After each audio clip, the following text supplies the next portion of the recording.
Dun dun dun dun dun dun dun dun dun. So Mission Impossible: The Final Reckoning has come out, and I've got to say, yeah, it was alright. I would even say that I'm a little bit disappointed with it. Like, for the most part, it's a fine film. I enjoyed watching it.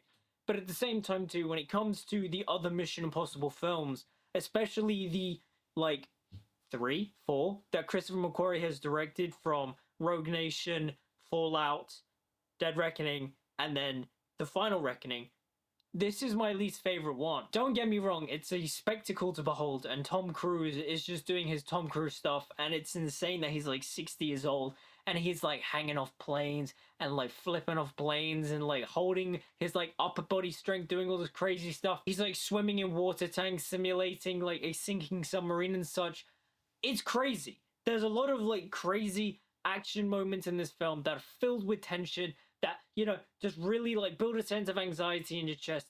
It's insane. The whole sequence with him in the submarine, yeah, my heart was like pounding. It was like, just, it was really uncomfortable to watch. I was like, oh my god, this is so tense. I could not imagine ever doing that. But then also too, this movie isn't just entirely realistic. You know, there are certain moments in the film where I'm like, okay, how?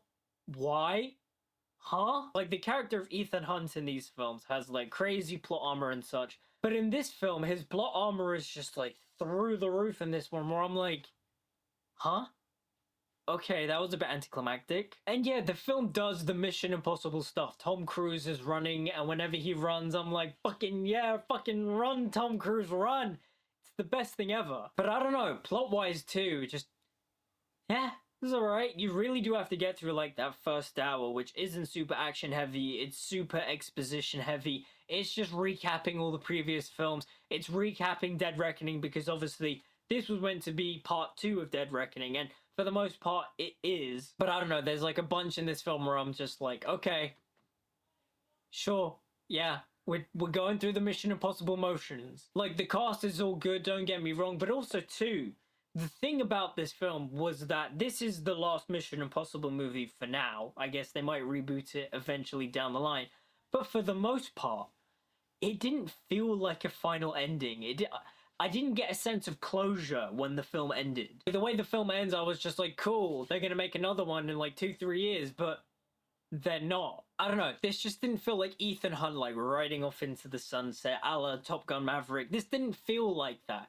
It just felt like, cool, they did a mission, they finished the previous mission, that's kind of it. And look, the cast is all good. Tom Cruise is, like, you know, fantastic as ever. Simon Pegg is doing his Simon Pegg stuff. Ving Rhames is great. Haley Atwell, Pom Clemente, the cast itself is all good. Though I won't lie, I really did miss Rebecca Ferguson in this one, because, yeah, Rebecca Ferguson's great, and she's not in this one. And it's just, that was an annoying decision. I was expecting like a surprise cameo, but didn't get it. And like, the whole movie is like carrying over from Dead Reckoning. You know, Ethan Hunt is fighting against the AI machine called the Entity. It's pretty much like a metaphor for AI taking over the movies and such. And yeah, the AI is doing its thing, is going through the motions, launching nuclear codes and stuff. Like, there's nothing amazing about this film minus the spectacle. Like, again, it just felt like we were going through the motions of another Mission Impossible film. I don't know, just as a whole, in the long run, for me, the film just didn't feel super remarkable. The action's great, don't get me wrong, Tom Cruise is doing his stuff and it's really cool,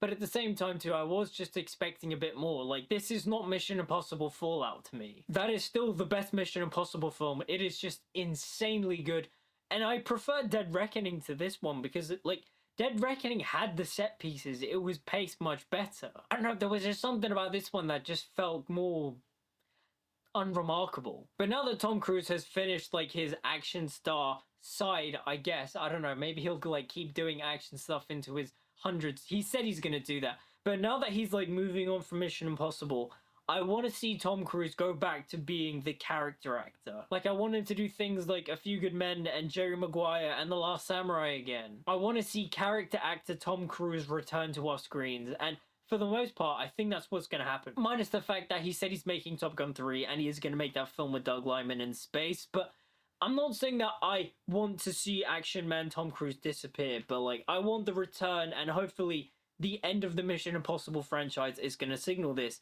I want the return of character actor Tom Cruise. But who knows? We'll just have to wait and see. But those are my thoughts on Mission Impossible: The Final Reckoning. What did you think about the film? Let me know in the comments down below. Like, comment, subscribe, follow me on social media, all the good stuff. Until we meet again, I'll see you guys next time.